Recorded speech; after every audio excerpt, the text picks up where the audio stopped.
জাতীয় থেকে আন্তর্জাতিক, প্রান্তিক, জনপদ থেকে নগর, চারপাশে কি ঘটছে এই মুহূর্তে সবকিছু নিয়ে আমাদের আয়োজন এখন চারদিকে। আপনাদের সঙ্গে আছি আমি শামীমা রহমান শাম্মী। দেশের পোশাক খাতের ইতিহাসে এক ভয়াবহ দিন, রানা প্লাজা ধসের ১২ বছর পূর্ণ হয়েছে আজ। এই ঘটনার স্মরণে নির্মিত স্মৃতিস্তম্ভে শ্রদ্ধা জানিয়েছেন নিহতদের স্বজন ও বিভিন্ন শ্রমিক সংগঠন। ২০১৩ সালের এই দিনে সাভারের রানা প্লাজা ধসে প্রাণ হারান ১১৩৮ জন শ্রমিক, আহত হন আরও সহস্রাধিক। দিনটিকে ঘিরে সকাল থেকেই নিহতদের স্মরণে রানা প্লাজার সামনে জড়ো হন শ্রমিক সংগঠনের নেতাকর্মী ও স্বজনরা। নির্মিত স্মৃতিস্তম্ভে ফুল দিয়ে শ্রদ্ধা জানিয়ে এই ঘটনায় দোষীদের সর্বোচ্চ শাস্তি ও শ্রমিকদের পুনর্বাসনের দাবি জানান তারা। এ ঘটনায় এখনো বিচার এবং ন্যায়ের অপেক্ষায় অসংখ্য পরিবার।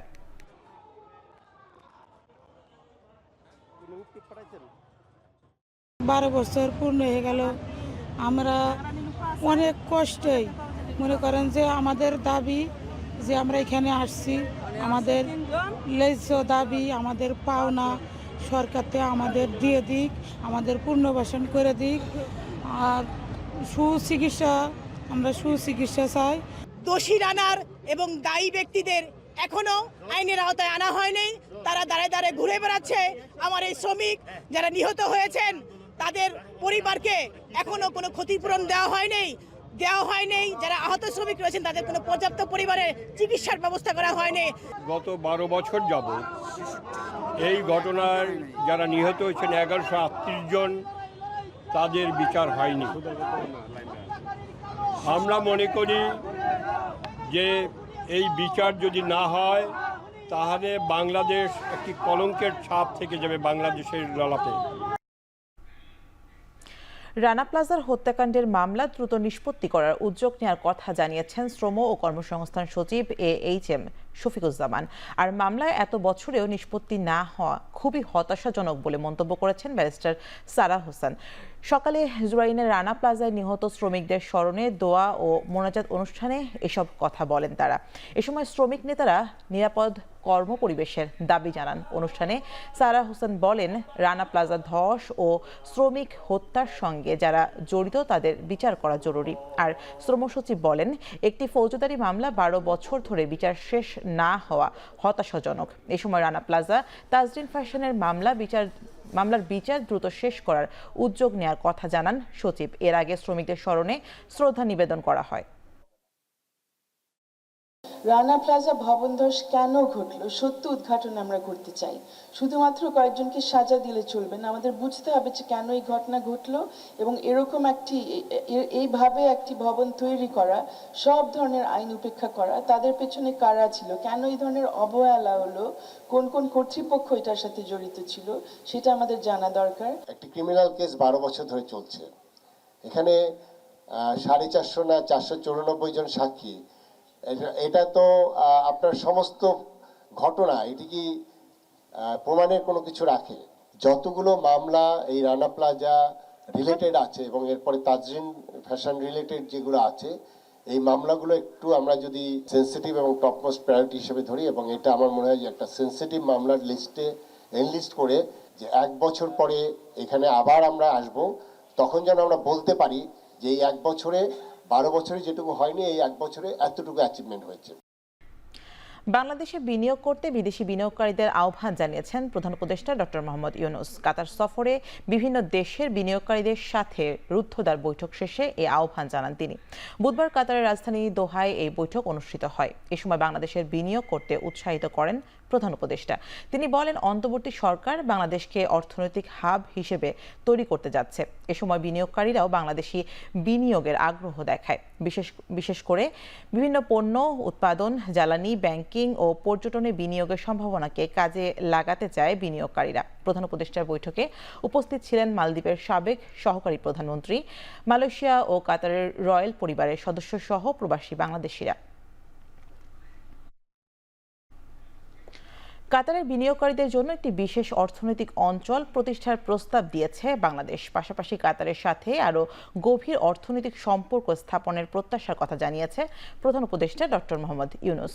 বুধবার কাতারের উপপ্রধানমন্ত্রী এবং প্রতিরক্ষা মন্ত্রী ডক্টর সৌদ বিন আব্দুর রহমান আল থানি আয়োজিত এক উচ্চ পর্যায়ের বৈঠক এবং মধ্যাহ্নভোজে অংশ নেন প্রধান উপদেষ্টা। সেখানে বিনিয়োগের সুযোগ এবং অবকাঠামোগত সহায়তার মাধ্যমে কাতারের শিল্প উদ্যোগকে সহজ করতে বাংলাদেশের আগ্রহ ও প্রস্তুতির ওপর জোর দেন তিনি। এছাড়া 725 জন বাংলাদেশি সেনা নিয়োগে কাতারের সিদ্ধান্তের জন্য কৃতজ্ঞতা জানান ডক্টর ইউনূস। পরে লুসাইল সিটিতে কাতারের বাণিজ্যমন্ত্রী শেখ ফয়সাল বিন আল থানির সাথে পৃথক বৈঠকে দ্বিপাক্ষিক বাণিজ্য ও বিনিয়োগ সম্প্রসারণের বিষয়ে আলোচনা করেন প্রধান উপদেষ্টা। তুলে ধরেন পরিবহন, ব্যাংকিং এবং পর্যটন খাতে বিনিয়োগের সম্ভাবনা।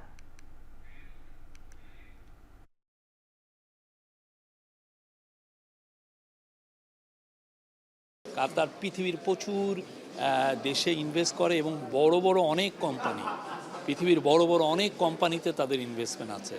আমরা চাচ্ছি কাতারের যারা ইনভেস্টর, যারা টপ ইনভেস্টর, তারা যেন বাংলাদেশে আসে। বাংলাদেশ তাদেরকে, কাতারকে ডেডিকেটেড একটা ইকোনমিক জোন আমরা তাদের জন্য তৈরি করে দেবো, কাতারের ডিফেন্স ইন্ডাস্ট্রির জন্য। কাতার খুবই সিরিয়াস এই বিষয়ে, তারা আসলে এটা নিয়ে কাজ করছে এবং উনি এটা জানালেন।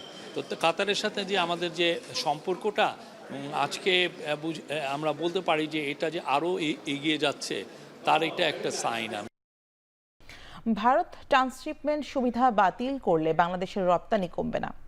সক্ষমতার সর্বোচ্চ ব্যবহারের মাধ্যমে খরচের জায়গাগুলো কমানোর চেষ্টা করা হচ্ছে বলে জানিয়েছেন বাণিজ্য উপদেষ্টা শেখ বশির উদ্দিন। মিট বাংলাদেশ আন্তর্জাতিক এক্সপোজিশনের উদ্বোধনী অনুষ্ঠানে কথা বলেন তিনি। এই ট্রান্সশিপমেন্টের প্রতিবন্ধকতা আসার পরে আমাদের যে সমস্যা হয়েছিল বলে আমরা ধারণা করেছিলাম, আল্লাহর রহমতে আলহামদুলিল্লাহ আমরা এই সমস্যা উতরে গিয়েছি। এখন আমরা কস্ট কমানোর কাজ করছি এবং কস্ট কমানোর জন্য যে নিয়ামকগুলো আছে, প্রত্যেকটা নিয়ামক আমরা চিহ্নিত করেছি এবং একটা একটা করে সপ্তাহ দুয়েকের মধ্যে আমরা পূর্বের যে খরচ ছিল ইনশাল্লাহ সেই খরচ বা তার থেকে কমে আমরা এই কাজটা করতে পারবো। তো আমাদের এক্সপোর্টের প্রতিযোগিতার সক্ষমতা আরও বাড়বে। বাংলাদেশের সুষ্ঠু ও অংশগ্রহণমূলক নির্বাচনের জন্য সব ধরনের সহায়তা দেবে অস্ট্রেলিয়া। সকালে আগারগাঁওয়ে নির্বাচন ভবনে CCAMM নাসির উদ্দিনের সঙ্গে বৈঠক শেষে কথা জানান অস্ট্রেলিয়ার হাই কমিশনার সুসান রাইলি। বৈঠকে দুদেশের নির্বাচন প্রক্রিয়া, গণতন্ত্র চর্চা এবং নির্বাচন কমিশনের স্বচ্ছতা, জবাবদিহিতা নিয়ে আলোচনা হয়। এ সময় নির্বাচন কেন্দ্রিক যে কোনো ধরনের সহায়তায় অস্ট্রেলিয়া আগ্রহী বলে জানান প্রধান নির্বাচন কমিশনার। ভোটার তালিকা হালনাগাদ সহ আন্তর্জাতিক পর্যবেক্ষকদের নিয়েও আলোচনার কথা জানান তিনি। Bangladesh is going through as it moves towards open, free and fair elections. Australia stands by Bangladesh and we continue to work with you. Next parliamentary ইলেকশনের জন্য আমাদের কি প্রস্তুতি আমরা নিয়েছি এবং প্রস্তুতি আমরা স্যাটিসফাইড কিনা প্রস্তুতি যেটা নিয়েছি সেটা ওনারা জানতে চেয়েছেন। আমি বিস্তারিত জানিয়েছি আমাদের প্রস্তুতি, ওভারঅল রিফর্মস নিয়ে ওনারা জানতে চেয়েছেন, সেটা আমরা জানিয়েছি এবং ওনারা একটা অ্যাসিওর করেছেন যে আমরা যদি কোনো রকমের সাহায্য সহযোগিতা চাই, সাপোর্ট চাই, they are ready to support আস।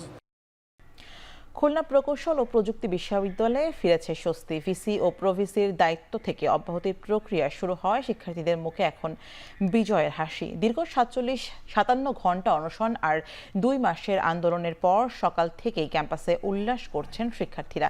বিকেলে ডাকা হয়েছে আনন্দ মিছিল। ক্যাম্পাস জুড়ে নিরাপত্তা জোরদার করা হয়েছে। আগামী 4 মে থেকে শিক্ষা কার্যক্রম শুরু হবে বলেও আশাবাদ ব্যক্ত করেন ছাত্র কল্যাণ পরিচালক। এদিকে পদত্যাগপত্র জমা দিয়েছেন কুয়েটের উপাচার্য ও উপ-উপাচার্য। দ্বিতীয় একটা স্বৈর শাসক জন্ম হয়েছিল, সেই স্বৈর শাসকের পতন হয়েছে আমাদের এই আন্দোলনের মাধ্যমে। এই আন্দোলনের মাধ্যমে আমরা পুরো বাংলাদেশকে এই বার্তায় দিতে চাই যে কোনো ইউনিভার্সিটিতে, কোনো ক্যাম্পাসে আর কোনো স্বৈর শাসকের ঠাঁই হবে না। এই বিজয় শুধু কুয়েটের ছাত্রদের না, বরং এই বিজয় সারা বাংলাদেশের ছাত্র সমাজের, এই বিজয় বাংলাদেশের সকল শিক্ষা প্রতিষ্ঠানে। আমরা একটা স্বাধীন ক্যাম্পাস পরবর্তী প্রজন্মকে উপহার দিতে পারি, তাদের সবাইকে আমরা অন্তঃস্থল থেকে শুভেচ্ছা জ্ঞাপন করতেছি। নকশা না মেনে ভবন নির্মাণ করায় রাজধানীর খিলক্ষেতে এক মালিককে 1 লাখ টাকা জরিমানা করেছে রাজুক। পাশাপাশি ভবনটির সব ধরনের সংযোগ বিচ্ছিন্ন করা হয়েছে। সকালে রাজধানীর খিলক্ষেতে নামাপাড়া এলাকায় অভিযান শুরু করে রাজুক। নির্বাহী ম্যাজিস্ট্রেট ABM এহসানুল হক মামুন জানান, ভবনটির দুপাশে নকশা বহির্ভূত অংশ থাকায় সেটিকে বিচ্ছিন্ন করার পাশাপাশি রাস্তার জায়গা দখল করে নির্মাণ সামগ্রী রাখায় সেটি সরানো হয়েছে। আগামী 15 দিনের মধ্যে অতিরিক্ত অংশ অপসারণের সময় দেয়া হয়েছে বলেও জানান তিনি। রাজধানী মিরপুরে নিরাপদ পথচারী পারাপারে জাইকার অর্থায়নে পরীক্ষামূলক প্রকল্প চালু করল ঢাকা মেট্রোপলিটন পুলিশের ট্রাফিক বিভাগ। সকালে পথচারী পারাপার প্রকল্প চালু হওয়ার পর দেখা যায় সবাইকে নিয়ম মেনে চলতে বাধ্য করছে ট্রাফিক বিভাগ। অনেকে নিয়ম অমান্য করে রাস্তা পারাপারের চেষ্টা করছেন, আবার অনেক পরিবহন চালকও নিয়ম মানতে চাইছেন না। এই প্রকল্প পরিদর্শনে গিয়ে ডিএমপি ট্রাফিক বিভাগের অতিরিক্ত কমিশনার বলেন, পাইলট প্রকল্প হিসেবে মিরপুরের এই জেব্রা ক্রসিংয়ে চালু হলেও পর্যায়ক্রমে ঢাকার বিভিন্ন সিগন্যালে এটি চালু করা হবে। নির্বিঘ্নে যানবাহন চলাচল ও পথচারীদের শৃঙ্খলা ও নিরাপত্তার জন্য এই প্রজেক্ট হাতে নেওয়া হয়েছে। এ সময় পথচারী ও যানবাহন চালকদের ট্রাফিক সিগন্যাল বাতি মেনে চলার আহ্বান জানান পুলিশের এই কর্মকর্তা। সাবেক সেনা কর্মকর্তা সিনহা মোহাম্মদ রাশেদ খান হত্যা মামলায় আসামিদের ডেথ রেফারেন্স ও জেল আপিলের শুনানি চলছে। সকালে হাইকোর্টের দ্বিতীয় দিনের মতো শুরু হয়েছে এই শুনানি। বৃহস্পতিবার বিচারপতি মোহাম্মদ মোস্তাফিজুর রহমান ও বিচারপতি মোহাম্মদ সকির হোসেনের দ্বৈত বেঞ্চ আসামিদের ডেথ রেফারেন্স ও আপিলের শুনানি শুরু করেন। এর আগে বুধবার মামলার শুনানির জন্য বেঞ্চটি গঠন করে দেন প্রধান বিচারপতি। এই মামলায় 2022 সালের 31 জানুয়ারি কক্সবাজারের জেলা ও দায়রা জজ আদালতের ওসি প্রদীপ কুমার দাস ও পরিদর্শক মোহাম্মদ লিয়াকত আলীকে মৃত্যুদণ্ডের রায় দেন। অপর 6 আসামি টেকনাফ থানার এসআই নন্দদুলাল রক্ষিত, কনস্টেবল রুবেল শর্মা ও সাগর দেব, মোহাম্মদ নুরুল আমিন, মোহাম্মদ আয়াজ ও মোহাম্মদ নিয়াজ উদ্দিনকে যাবজ্জীবন কারাদণ্ড দেওয়া হয়। 2020 সালের 31 জুলাই রাতে কক্সবাজার টেকনাফ মেরিন ড্রাইভের তল্লাশি চৌকিতে পুলিশ কর্মকর্তা লিয়াকত আলীর গুলিতে নিহত হন সিনহা মোহাম্মদ রাশেদ খান। পরীক্ষামূলক চলাচলে সফলতার পর আজ থেকে আনুষ্ঠানিকভাবে কক্সবাজার মহেশখালী নৌপথে যুক্ত হলো আধুনিক সি ট্রাক এসটি ভাষা শহীদ জব্বার। সকাল 11:15টায় কক্সবাজার শহরের বিআইডব্লিউটিএ ঘাটে সি ট্রাক চলাচলের আনুষ্ঠানিক উদ্বোধন করেন নৌপরিবহন উপদেষ্টা brigadier general doctor M Sakhawat Hossain. এরপর সি ট্রাকটি মহেশখালী দ্বীপের উদ্দেশ্যে রওনা হয় এবং মহেশখালী জেটি ঘাটে পৌঁছে। এ সময় জেটি ঘাটে বিপুল সংখ্যক মানুষ ভিড় করেন। ডক্টর এম সাখাওয়াত হোসেন বলেন, 40 থেকে 50 বছর ধরে এখানে মাফিয়া চক্র কাজ করেছে। এ কারণে 8 মাস লাগলো সি ট্রাক আনতে। মামলার কারণে ড্রেজিং করা যায়নি 6 নম্বর জেটিঘাট এলাকায়। ভবিষ্যতে আরও একটি সি ট্রাক হবে বলেও প্রতিশ্রুতি দেন উপদেষ্টা। বিআইডব্লিউটিএ কর্তৃক প্রস্তাবিত 50 টাকা ভাড়া কমিয়ে তা পুনর্নির্ধারণ করা হয়েছে বলেও জানান উপদেষ্টা।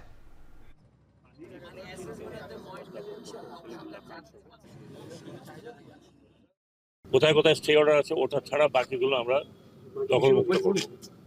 এতে কোনো প্রশ্ন নাই। যদি বিল্ডিংও পাকা করে থাকে সেটা ভেঙে দিতে হবে।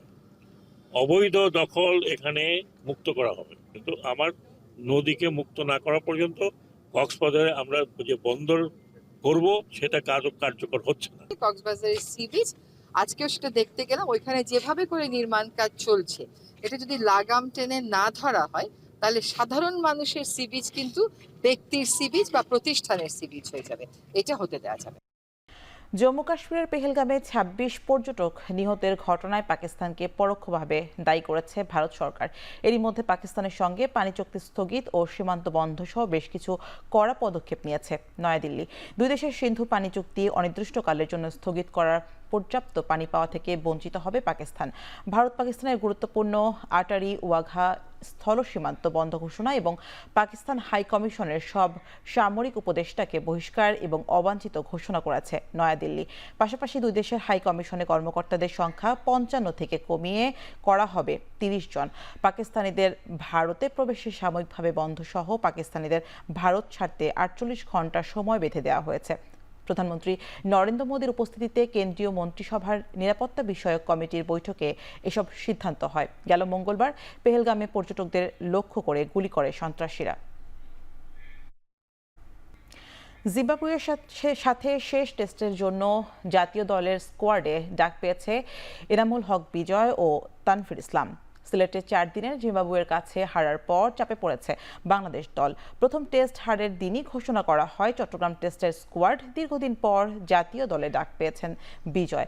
ধারণা করা হচ্ছে এই ডাক ঘরোয়া ক্রিকেটের ব্যাক টু ব্যাক সেঞ্চুরির পুরস্কার। অন্যদিকে পিএসএল খেলার জন্য আগে থেকেই ছাড়পত্র পাওয়ার দ্বিতীয় টেস্টে থাকছেন না পেসার নাহিদ রানা। তার জায়গায় প্রথমবার টেস্ট দলে ডাক পেয়েছেন বাঁহাতি স্পিনার তানভীর ইসলাম।